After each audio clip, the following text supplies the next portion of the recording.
Welcome back to the Three Monkeys, the place where we see it, we hear it, we say it. In today's episode of covering human stupidity, I just don't know. Every time I think that they've reached a next level, they just keep telling me hold my soy milk and just go and prove me wrong. So let's jump right in.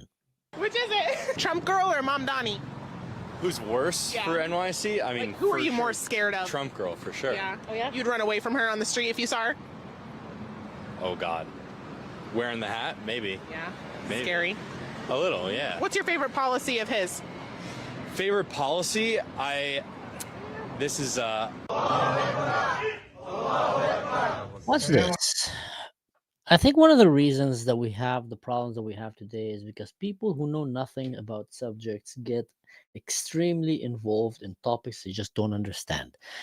And then they get so easily manipulated emotionally to later on like affect the decisions that they make. Now, watch this. This is Mamdani celebrating of him becoming the mayor of New York in a room full of people holding Ashaf flags, Palestine flags, and other. This is terrorist organizations, guys. This is Muslim Brotherhood. It's if people don't understand yet, and I know I'm gonna keep saying it. New York City have elected a Muslim Brotherhood agent.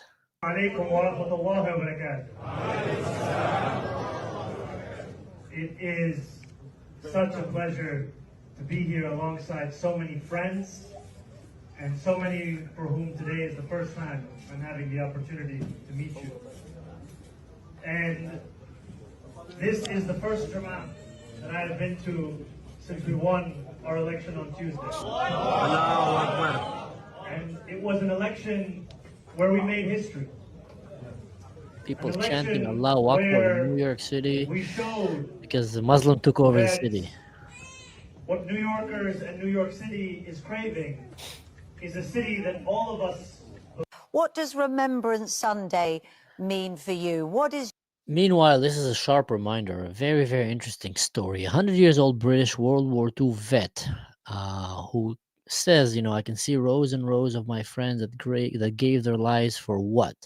The sacrifice wasn't worth it. The result that is now what we fought for was freedom. Even now, the country is worse than when it was fought for it. Wow. I mean, it saddened me to think that this is going to fall on dull ears. But the fact that I agree with what he said right now just shows you how crazy it is. I just got a message from a friend from Britain, Craig. I love this guy. And he sent me a video where someone is complaining that Britain have less free speech than a Chinese app. Isn't that crazy? And I guess there is people, probably a lot of them, that are just looking back and thinking like, what have happened to this country? Britain, which was the founding nation of basically the West as we know it today, freedom, everything. America came out of Britain, and look what is happening, how easily they've been taken. So let's hear what he has to say. It is very important message, I think. Listen to the wisdom of the elders. They have seen a thing or two. your message? My message is, I can see in my mind's eye those rows and rows of white stones of all the hundreds of my friends and everybody else that gave their lives for what? The country of today. No, I'm sorry. The sacrifice wasn't worth the result that it is now. Oh, well, I'm sorry. What do you mean by that, though? What we fought for, and what we fought for was our freedom. We find that even now it's darn sight worse than what it was when I fought for it. Oh, Alec, They are flooding Europe with people from all over the world, and Europe. Now, here's the thing. I feel like doesn't matter how much you warn them, doesn't matter how much you tell them, doesn't matter how much evidence they see, they just keep ignoring something very, very serious. We're talking about the future of Europe. We're talking about the future of the West. We're talking about the future of your children living in Europe. And there's just going to be, and if you wonder, Europe and the United States and the UK, all these places, the West, and if you wonder about how are the administrations in the West dealing with that, well, let's look at Europe. That is that is crazy. What Donald Trump is about to say right now, and the reaction of the second person is going to talk after him, is just insane. Is becoming a different place. And I tell the leaders all the time, you better stop or you're not going to have Europe anymore. It's a very dangerous thing they're doing. May I have a reflection on that? So on migration issue, just for clarification, in Hungary, the number of illegal migration is like that, zero, because we have a crystal clear system. If somebody would like to come to Hungary, first he should ask for that. If he gives the permission, they can step in. Nobody can step on the territory of Hungary without having a permission from the Hungarian authorities. This is the regulation, simple, well working. What is the consequence of that? We are under sanctions, financial sanctions of European Union, because we don't let the illegal migrations to come to Hungary and to the European Union as well. So we have to pay, just to inform you, we have to pay every day €1 million as a punishment to the Brazilian budget, because we stopped the migrants. This is the absurd world we are living now in Europe. This is scary stuff right here, the replacement of Americans. Why why is Europe demanding countries, the only countries in Europe that are fighting to save themselves and save their children from an intrusive, hostile ideology that just obviously doesn't fit with Western civilization, with Christian values, Western values, Jewish values, freedom, just doesn't fit. And then the only countries in Europe that are, smart enough to come and says, no, we're not gonna let you drown us. And then what does Europe do? Decide to fine them. You're gonna pay. Oh, you don't want to bring Muslim migration, illegal migration. We're talking about illegal, by the way. That's even makes it more crazy. We're not talking about them sitting and saying, no, we're not gonna share the load of Europe, which I understand, part of the EU, share the load. You want to enjoy all the amenities of the EU, the coin, the finances, the security, science, share the load. Fair enough. We're talking about illegal migration. We're talking about illegal Muslim migration, which let's take it one step notch. We're talking about illegal invasion. No, let's take it. We're talking about invasion, guys. We're talking about a Muslim invasion into Europe. There's enough Muslim countries that are warning you about that. Let alone, watching in your streets, seeing what is happening, the terror attack, the anti-Semitism, the racism, the politicalization that they always bring with them, the pro-Palestine, all these crazy stuff that they just throw at you all the time. And then what do? They're fining countries that are saying, no, we don't want illegal migration. It is replacing our culture. It is destroying our culture. So that would have been a very common, make sense pledge to have years back. They're destroying our culture. Why are you letting them come in? We don't want them. But it became today offensive to actually respect your own culture in some circles. It became, you're called a bigot if you think that your way of life is good. Well, if your way of life is not good, then why they want to come to your life? Why aren't they staying where they came from? Something is good happening in your country, and that's why they want to come here. And if you want to keep that, then, it's quite crazy. But let's jump to the beginning. I want to show you something crazy at the beginning. Like I said, welcome to Three Monkeys. Let's start with this. Who would the LGBT pick? A mega girl, just a cute blondie with a mega hat, who is a mega reporter. I think she might even be part of the LGBT community. I'm not sure if she's particularly, but I've seen, other girls from the mega that, from Fox News. So who would the LGBT pick? A mega American white girl or Osama bin Laden? Can I repeat that? You will come to a gay person in the US and tell them, who would you rather be around?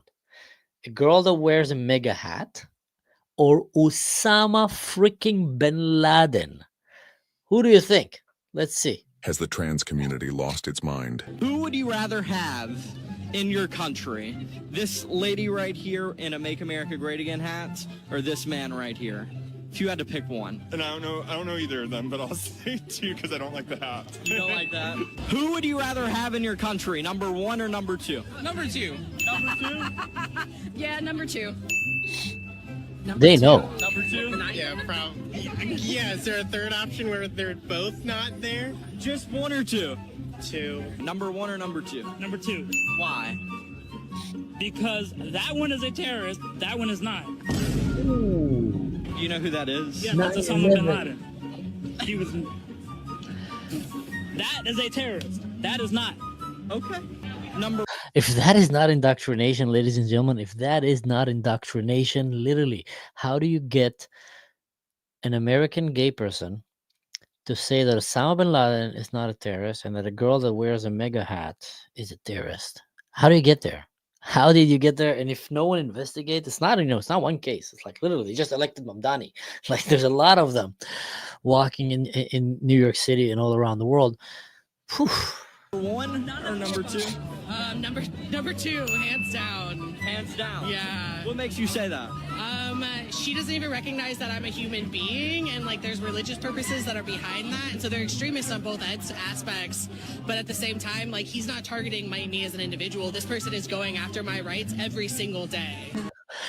There's a religious reason behind it. That's why the Christians are an innocent mega. I'm just assuming she's Christian. Blonde girl is more dangerous to the gay community than Osama bin Laden. They really believe that he's not targeting them.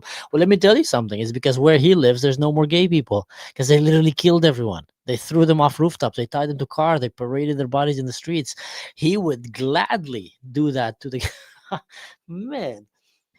I always wonder how are Muslims from these countries reacting if someone shows them these videos, They probably think Americans are really crazy, like, which, in this particular case, they're not far off. Who would you rather have in your country, number 1 or number 2? Number 2. Okay. 2? Alrighty. And what makes you guys choose number 2? Feel safer. Feel safer? Yeah, same thing. She scares you more than him. Feel safer. Here's the thing, guys. Here's the thing. The reason that someone like Mamdani was elected, the reason that we're seeing what is happening in New York City and in America in general, it's not Mamdani's fault. He's not the problem. It's the people who vote for him. And let me explain that, because today they voted for him. If he's gone, they're going to vote for another radical person or another radical person, because their perception of what is right and wrong is very heavily compromised. And the reason for that, and that is my theory, when people get emotionally involved about things they don't understand, then things that are far away from them, then they're just easily manipulated. They take it to where they're standing and they try to interpret it through their own eyes, and then it just comes out as batshit crazy. A great example for that, during the wars, you always hear people saying unproportional warfare, asymmetric warfare, and all kind of stuff. You will never hear a real soldier using this terminology. Someone who's been to war, a general, a proper general, will never use that silly terminology. It doesn't make sense. What are you talking about? There's no such thing as asymmetric warfare. If someone comes to kill you and you're stronger, you kill him, you stop him, you use whatever you need. So these terminologies are used by people who probably never been to war. And I came from the special forces. I came from the army. I was an officer in the IDF. I was in war. So I know what I'm talking about when it comes to these things.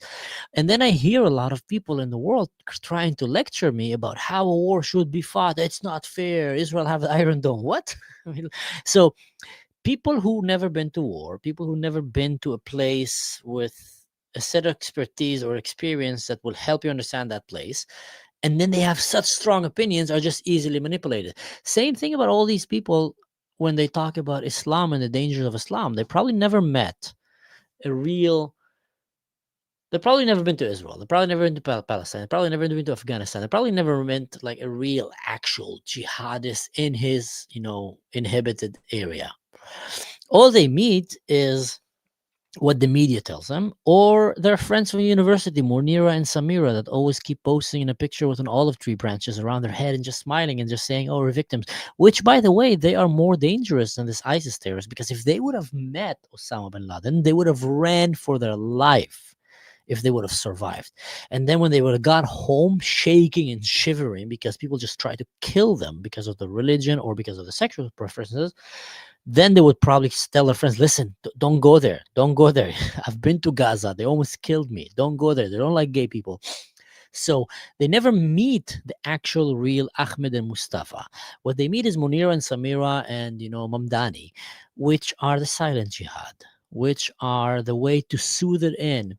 So the West will think that they're victims, that they're peaceful, and by that give the legitimacy for Islam to keep doing what it's doing. And it's crazy. And again, guys, there's Muslims that are warning against that. A lot of them. Go look at Ahmed Luai Sharif and Taha. They're literally all the time telling you guys, wake up. There's Qatar here. There's a Muslim Brotherhood. They are not your friends. And they just keep getting ignored.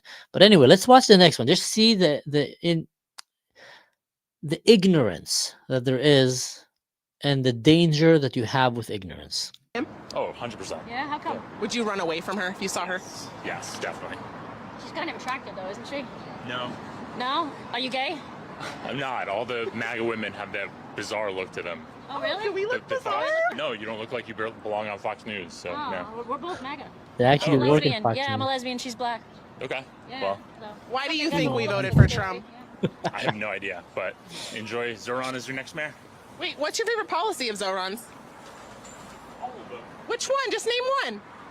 They don't have one because they don't know one. They don't know. As soon as you come out as a Trump supporter, the tolerant left is no longer tolerant. He said all of us look bizarre, and then he said that we didn't look bizarre. It's like, What? which is it? Trump girl or That is the thing. That is the problem I find. That the tolerant left is just extremely intolerant. And, it's true, guys. It is true. I say it from an outsider, someone who, got to sit a lot with both sides on the fence and talk to them. And hey, you can criticize both sides. Both sides have problems and issues. And right now we're seeing a lot of issues starting to stand, rise on the right. With people like to call it the woke right. I think I called it one time, long time ago, and people said, no, there's no such thing. Well, there is such thing. Go watch Tucker Carlson, Candace Owens, the people that follow Nick Flontis and these guys. So there is problems on both sides, absolutely. But in general, all across the board, it seems like the left and the Democrats in the U.S. are reshaping their image of what does it mean to be a Democrat into the image of communism, socialism, and jihad. And the peak of it, they've just elected a communist jihadist mayor. So they can't be red and green, the watermelon. They just elected him. And then when you ask them, why did you elect him? Like, what policy? I have no idea. Oh, he's going to give me free stuff. You're going to get free subways, sandwiches, and bus rides. I don't know. But that just shows you when people don't know enough about what's really happening around the world, they're just so easily manipulated. Someone is asking if I know what's going to happen in 2 to 4 years. It's a tough question. It's a tough question. I think the only redeeming quality that the U.S. have right now is the fact that conservatives bring more children than LGBTQ, Queers for Palestine, these kind of activists, and from a lot of these leftists. A lot of these people in New York, I heard the theory, and I think it's a good theory, actually. First of all, I've heard that 80% of white young women in New York voted for Mamdani, which is kind of crazy when you think about it, because what he represents is the opposite of what should be good for women, coming from a Muslim background and not denying and even endorsing Muslim movement like the Muslim Brotherhood and pro-Palestine, which are extremely, extremely awful in the way they behave toward women, and all the imams that he endorsed and etc. So then you ask yourself, like, these young girls, why are they voting for someone that is radical, that is obviously not going to be good for them? And one of the theories that I've heard is there's a lot of grudge and frustration. Not all of them are actually pro-jihad or even pro-communism per se. They're just really, really disappointed from the system.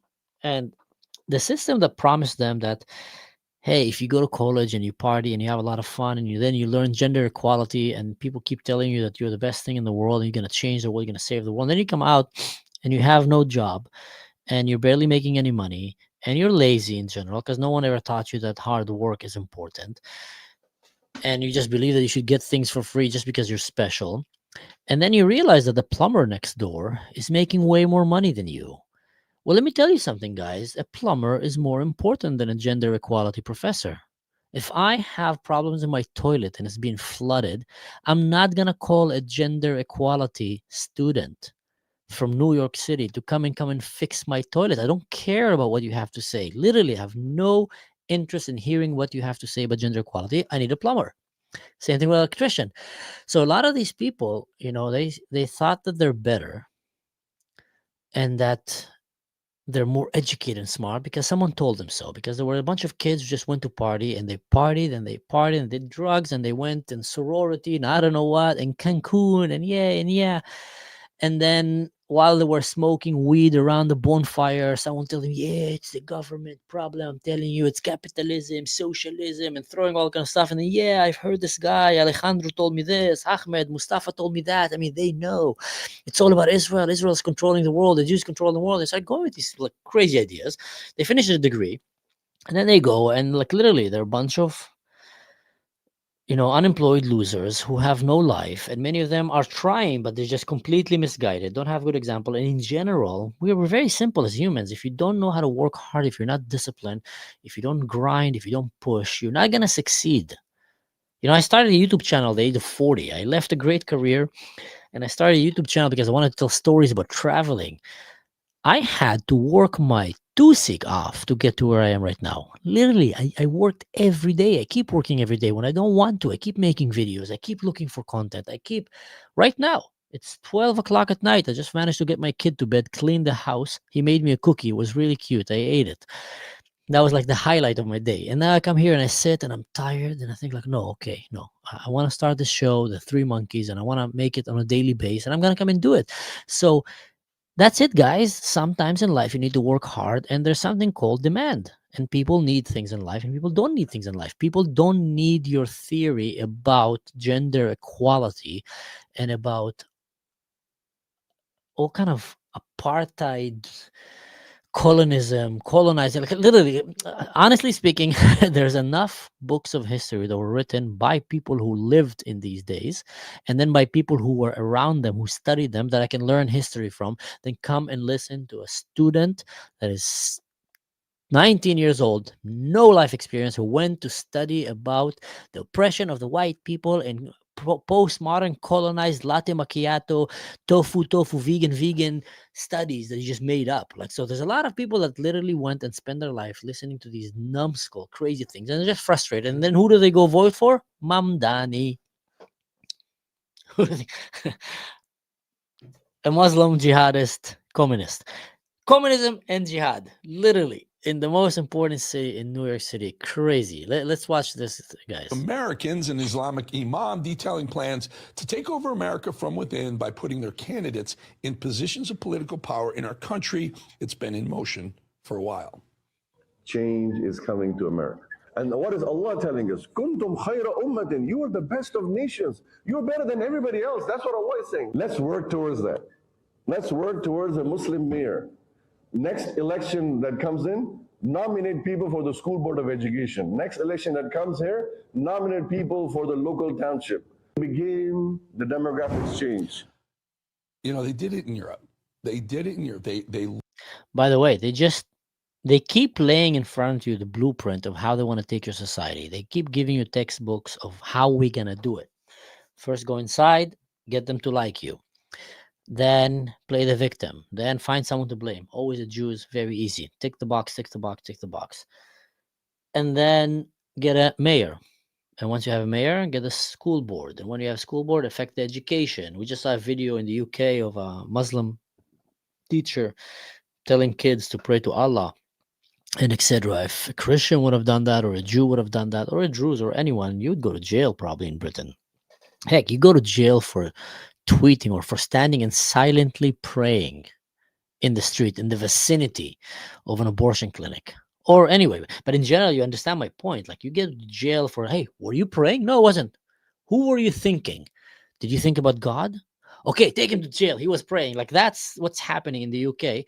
But then, so the textbook blueprint laying in front of you, how they're going to come and take over. And now they're actually executing it. And lifted the restrictions of immigrants coming from Syria, and 1 million Syrians went to Germany, and now they have a massive, massive problem with raping the women because they bring their culture over, folks, and they take over. This is what they do. It's called Sharia creep. They creep. They don't come in and try and assimilate to your society. They bring theirs, and they want everything to go. I remember years ago, I was at Fox News, and we're talking about no-go zones in London. There are actually areas where the police were not going into neighborhoods because they're ruled within Sharia law within those neighborhoods. And everyone thought that was crazy. I was nuts. We were crazy. And now there are no-go zones. There's Sharia areas, Dearborn, Michigan, Minneapolis, New York City now, North Carolina. Textbook. It's creeping. It will continue to creep. They don't want to assimilate. They want to take over. Do you understand? In Islam, they don't hide it. Anyone who doesn't believe in Allah is an infidel and doesn't deserve to live, to be alive on the planet. This is what these people think. And they don't want to come here and become one of us. They want their own country. They want this country with their laws. Very dangerous. Very, very dangerous. Thank you, New York. You got their ball rolling for them. And by the way, this is what is happening right now in Muslim countries. This is a Christian boy. This is a heartbreaking. I'm just warning you right now. There's no gory violence. I didn't add any of these parts. That's a Christian boy begging for his life as an Islamist terrorist prepared to kill him. In Sudan, in 10 days, they have killed and slaughtered more Christians and just black people for being black than in Gaza war in 2 years. The casualty number, I'm talking in 2 days. They say that in the 2 years since the beginning of the war on October 7, basically, there was also the war ignited again in Sudan, and there was about 400,000 casualties. We're not talking, they didn't die because someone dropped a Helldiver 500 kg bomb on them. If anyone plays this computer game, you know what I'm talking about. They didn't die because anyone dropped Hiroshima Nagasaki nuclear bomb on them. It wasn't instant. They died because people went into their villages like this, toyed with them, killed their mothers and brothers and sisters in front of their eyes. This kid might have actually seen his family, entire family. If you're a father, if you're a mother, just to imagine, he probably just seen his entire family, entire village killed. You can see satellite images of the blood stains in the ground, of the massacres. People are pinpointing it right now because they're trying to go and hide these graves. So they were killed in the most horrific way, simply for being black or simply for being Christians. And you know who killed them? Muslims. Same Islam that you see in Palestine, same Islam that you see in Syria, same Islam that you see in Muslim Brotherhood, same Islam that is endorsed by Qatar. So this kid is begging for his life from these guys. Please don't kill me.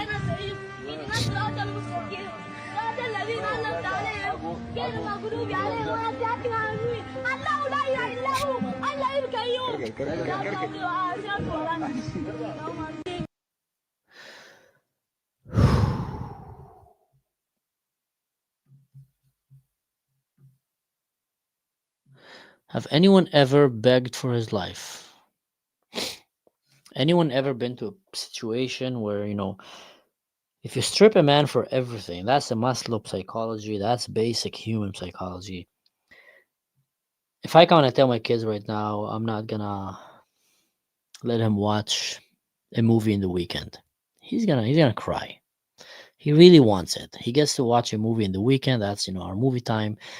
And he's waiting for that. But sometimes, he might not behave well. And as a parent, I would have to enforce these consequences. He's going to cry. Sometimes he might even beg, please, please give me another chance. Someone who was about to lose his job, if anyone was ever in that situation, you really needed that job. And then you come and you come to the point that, strip aside all the ego, everything, and just please, please don't take my job. Someone who's about to lose his girlfriend, lose his wife, she's about to leave him, a husband is going to leave a wife, the court is about to take your child from you. There's moments in life where you're really stripped of something you really want and you beg, but there's nothing more than a man or a child begging for his life. He doesn't want to die.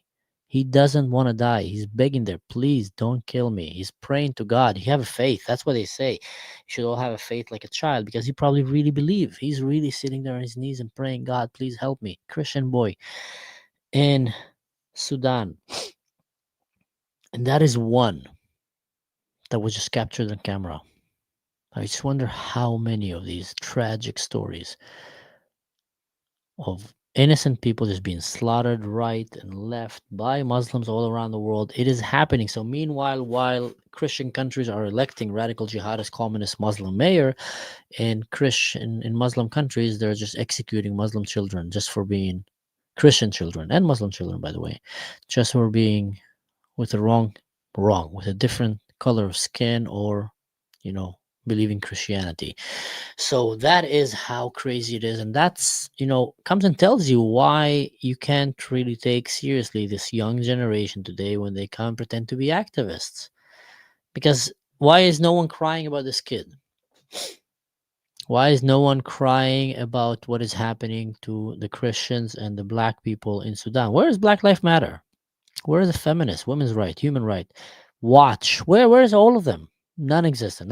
Why? Because they're not told, oh, you should care about that. They're literally told, hey, you guys should care about that. I see that in Germany also.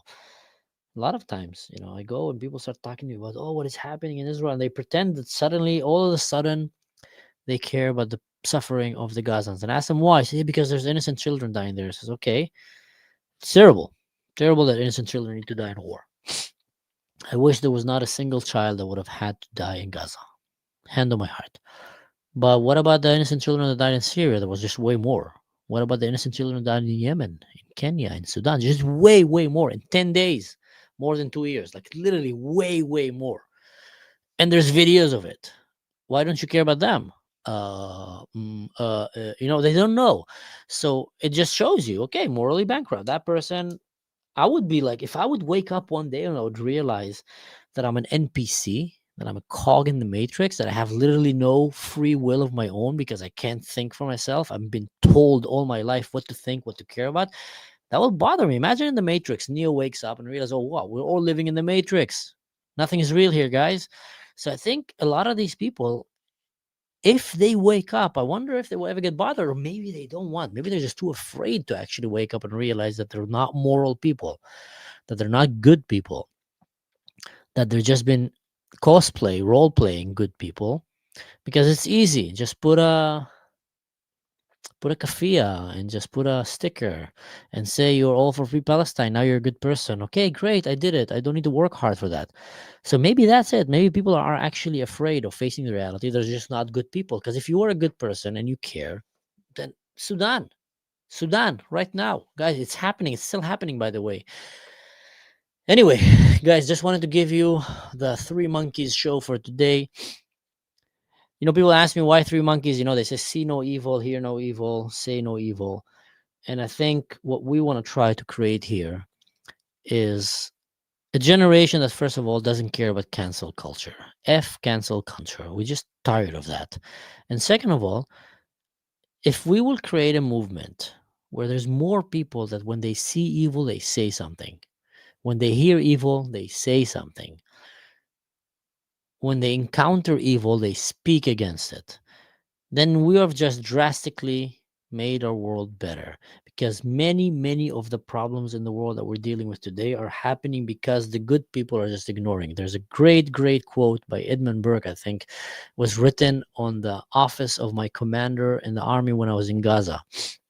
And it came and said this: the only thing needed for evil to prevail is good man to do nothing. And that is so true. And I think we have a responsibility to stand and first of all, call off evil behavior, call off wrongdoings, call off when governments try to oppress and silence people while they're trying to force, jihadist Muslim invasion into your continent and destroy the life of you and the children to come. You should call that off. You should stand against that. Or when there's massacres of Christians and innocent, doesn't matter, Muslims, of just innocent humans happening in Africa in crazy numbers, supported by Qatar, by Muslim Brotherhood, by Palestine. and no one is talking about it. So these things are very, very dangerous, and I think we should definitely stand. I just want to take time a little bit to answer some questions here. Atheist Gamer, what's up? I don't know if you're still here. Hey there, you asked a few questions. I'll be more than happy to answer them, but I just want to know if you're here before I answer them. Torah Worldwide, thanks for speaking the truth, Mansur. Appreciate it, brother. I always see you in my show. You're one of the good ones. A reminder, if you want to help support this video, do the like, share, subscribe. If you haven't subscribed yet to my videos and you're here, then do it now. I looked at the analytics of my videos and it's looking good. We're growing, but I still see that there's a lot of subscribers that haven't clicked the bell. Now, why am I asking that? Because that bell notification is not going to put a bug in your computer or nothing. It's just literally going to give you a notification. Oh, there's a video coming from Mansur, and then you can come and watch. And then that helps the channel grow.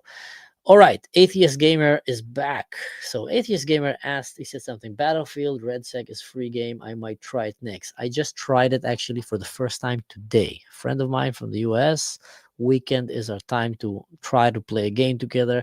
And he told me, come and jump in. And I tried and I went, good, man. It's a good game. They literally took Call of Duty and they improved it. And I think they just made it more realistic, less stupid, bunny hopping, jumping around, a guy with a unicorn with a machine gun out of his 2.6 shooting at you, all kind of weird stuff. They just made it kind of more realistic, more fun, more teamwork. I enjoyed it. Today I played it the first time. I enjoyed it. And if you're asking me about a good other game to play, I started playing Arc Raiders. That's a good one. Arc Raiders for old timers like myself. It's just a good post-apocalypse survival game where you come with other humans and you try to survive against the robots and the AI, which is probably quite realistic to what the future might look like. A lot of drones chasing you there. Let's just say it that way. Civil war might come to the US, to the UK. I think, and it's sad to say, but I think it's inevitable. When a hostile civilization invade your country and want to destroy it, and your country is endorsing it and trying to silence the people from actually standing against it, while they watch with their own eyes how their history is erased, their culture is erased, their religion is being erased, and the government keeps silencing, hey, shh, shh, putting them down, then either these people will be coerced to submit and erase their identity, because all evidence speaks about it. They bring more children to you, they invade all your systems, they take your government, they push their culture on you, they want to change your religion. So option one is you're going to roll over and let them do it, and that's going to happen. Option two is people will revolt and start fighting back. So I think that's like the only options they have. Someone is asking here, is Sudan, should the West try to sort it out? What would need to do? Yeah, well, definitely. I think that's the right thing to do. The West said never again after the Holocaust, right? In Sudan, in the second civil war in Sudan, I think 83 until 2005 or 3, I don't remember exactly the numbers, about 2.5 million died. 2.5. And then in the Darfur War, which was 203, I think in the 205 or 8, 208, I think, 2008. So it was in 5 years, 300,000 to 400,000 humans died. And then there was skirmish happening all around. Thousands of people dead here and there and there. And now the last war ignited again, same time as October 7, basically, and about 400,000 people died. More people died in 10 days than in the entire war in Gaza. So imagine, in 10 days, more than 70,000 people died. You can see mass graves from the moon, from satellite images. If you sit on the moon with a telescope and you look down, you'll see the blood. That's how crazy it is. So if the world ever said, yeah, never again, well, there's a genocide. There's a real genocide happening now. I think they should definitely step in. That's what I think. Mansur review games. I wish that this was my job. I would have enjoyed doing that so much more than talking about radical jihad and warning the West. Someone is asking, what countries are watching my videos? Top 3. USA, UK, and then it flips between Israel, Australia, European countries. That's kind of, flips between them every time. It depends on the video and the topic. Sometimes I'll have Singaporeans watching it, or in Japan. But USA, UK, and then Israel and Europe. And then you have, other Indonesia and other countries all around. African countries. Now Sudan and African countries are starting to watch, because I've shifted my attention now to try to expose what is happening in Sudan. I think it's very important. I think you'll also notice that there's something very cool. I don't know if cool, but see, I read these things way before they come. I'm living it. I'm reading it. You're going to start seeing, if you haven't noticed, a hidden silent war, passive aggressive war between Saudi Arabia and the Emirates against Qatar about Sudan. Now, what happened? This genocide that's explained to you that's happening in Sudan has been happening for the last 42 years. Literally, 42 years, ongoing genocide. What happened now? Why are they all just bashing each other on it? Well, because the shift and focus was removed right now from Israel. Ceasefire. Israel is holding the ceasefire. Israel literally stood on the side of the bargain. They said, give us the bodies, give us the hostages. We'll stop, coming after them. And they did that. And now the world is seeing what is happening in Sudan, because they kind of overdid it. And they just killed more humans in 10 days, the entire war in Gaza. And it's going to blow in their face, because Muslims are doing it to Christians and to black people. So what should we do? So now they want to politicize the genocide. And that's what they always do. Qatar is trying to politicize the genocide that is happening in Sudan before it backfires at them, and they're trying to use it against their enemies. Now, it's a little bit harder to blame it on Israel, although they're trying. You'll read some between the lines tweets of it trying to happening. Mark my word, it's going to be the next thing people will be talking about. I'm seeing it right now. And then what they do instead, they started aiming it at Saudi Arabia. Saudi Arabia is giving them weapons. Saudi Arabia is supporting this genocide, and then Saudi Arabia is attacking back. No, it's a Muslim Brotherhood thing. They're doing this. They're doing this. Now, don't get me wrong. There's a lot of innocent players in regard to what happened in Sudan, but there's different reasons, and most of them were not there because they wanted the genocide to happen. Most of them who gave weapons, drones, and other weapons to the rebel forces and the government in Sudan, and etc., did that because Sudan, basically, imagine Game of Thrones mercenary, when a jihadist mercenary, we have no values. And he's coming and saying, I'll be with whoever gives me, more money and more weapons. And then you have your enemy as Iran. Iran is trying to infiltrate and take control. You don't want Iran to take control there. So you don't want them to go on the side of Iran. Says, no, listen, what Iran's after your drone, I'll give you a drone. Don't help Iran. Help me. Stay on my side. And then they were sending them a lot of weapons and supplies. So Sudan became like a sandbox for war and jihadists by warlords and tribes. I'm just taking you a little bit. I know a lot about this conflict. Don't ask me how, but I know quite a lot about this conflict. Maybe one day I'll share why. And in this whole madness, every time that the government and the rebel forces have received weapons and technology, they always, first of all, use it against their people. They went and they slaughtered their own people. So they kind of shifted their alliance between who and who. So everybody in that region have blood on their hand, kind of, per se, by playing this game that every country plays around the world, which is choose your enemies, the enemy of my enemy is my friend, and etc. But from that to come and say that Saudi Arabia and the Emirates are pro the genocide that is happening in Sudan, I think they're not. I think if there's anyone, it's Qatar.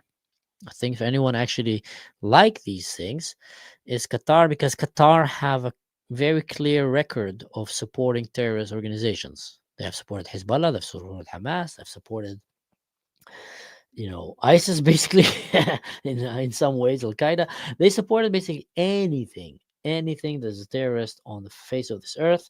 And they are supporting also the Muslim Brotherhood in the big picture, that is promoting the killing of Christians and minorities in Sudan. But the thing is, it just got out of their hand. And now it's just backfiring in their face, and everybody's trying to blame each other on it. So you're going to start seeing more and more of that. Deportation is best. If you're talking about Islam from the West, then absolutely. If you want the West to survive, you need to deport Islam. Islam have no place in the West. Just simple as that, guys. There's a difference between Islam as a religion into your nice, friendly Muslim neighbor. As an ideology, it's a violent ideology that doesn't go hand in hand with the West. Just doesn't. And if you leave it in the West, it will take it over. So either you want to give up or you want to save it. That's how it is. Yeah, see? Sweden news, it says that armed UAE who armed Sudan. A very good tip regarding the media, mainstream media have beyond any doubt proven to us that they have been bought. Beyond any doubt. Just the mere fact that they focus so much about what's happening in Gaza and try to make it look like a genocide as if they care, and ignored the genocide that's happening in Sudan. They knew it. Everybody knew it, guys. It was literally out there. I mean, everybody that even looked to that direction saw it. There was so many evidence happening, like literally so many evidence and testimonies. I'm going to bring to my show one of the people that came from there just so he can share with you. So now that they're spinning around and trying to blame the EU, just shows you. So Western media has been bought by Qatar. A lot of things in the world have been bought by Qatar. And Qatar is very good at this game, and they're playing this game. And if you start hearing your media now blaming the other side, often the answer is 180 degrees. Sometimes the answer is just somewhere all around, but it's very hard to find it. But usually the answer is not what mainstream media tells you. That's from my experience looking at the world map and just watching it. I remember experiencing that firsthand. I remember one time when I was in the military, we stopped a very evil terrorist who infiltrated Israel, took a family, a mother, and I think 4 children from the age of like toddlers all the way to teenagers. Put them on the street on their knees and started shooting them one after the other in the head in front of the mother. Executed all of them. And then he ran away, tried to fight. IDF came, took him down. I remember I was there. So this level of horror, of wickedness was just insane. Then we talked to the intelligence. Who was this guy? And we find out that the guy was in jail twice in Egypt for sexual crimes against women. And then when he came out of jail, he decided to run and he went into Gaza. And then he was a nobody in Gaza and he got radicalized very fast. And from being just, sellsword sexual pervert, pedophile, he became a jihadist. And then he decided he want to go and kill himself and kill as many. So someone like that is a violence, just the lowest form of humanity. Then he went and killed the mother with her children. Beautiful family. And guess how the French media portrayed him in the same day? A Palestinian innocent man, a freedom fighter, was just killed by Israel. And then it was echoed in other European medias. So that was the first time I was maybe 20 years old. I was sitting there, just finished this operation, just saw these horrors, dealt with these things, came back, trying to kind of wrap the day, because the next day we're at war. Trying to figure out what kind of a crazy world we're living in. And then I open the media and I see this. And I'm like, it can't be. I just saw this. That reporter probably was never been there. So imagine how many things like that are actually happening where the media is just plain straight lying to you, or just not telling you the truth, or telling it in a very unfiltered way. And in that case, that was a very unfiltered way of portraying the media. So if there's one thing you can't trust right now is mainstream media talking about what's happening in Sudan. Trust me that.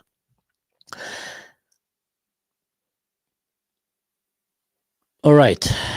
I see. Thank you so much for sticking around. Just want to remind everybody, Inora, thank you so much also for coming and being a moderator and jumping. I know you're jumping from one show to another. If there's someone behind the scenes that is doing an amazing job in supporting people, helping people promote ideas and ideologies that she agrees with and sees that are important is someone like Enora and many people like her. Really, I don't know how many there are like her, but she is going from one show to another. She's doing this, out of her own free time and her own free will, and just moderating and helping shows like myself, like Traveling Clat. I know she was doing the other Barack as well and other shows. And just thank you so much. So, for being a moderator on this show, I just can't say enough how thankful I am. And also, I want to shout out to all, the members of the show, Torah Worldwide, and Gamer, Atheist Gamer. I just love that name, man. Where is that? Yeah, Atheist Gamer and others. Thank you so much for sticking around, guys. Appreciate it. I'm going to try to give you this live show on a daily basis called Three Monkeys. And until then, stay safe. See you next time. And in general, just don't do anything stupid. Don't do anything that I would do.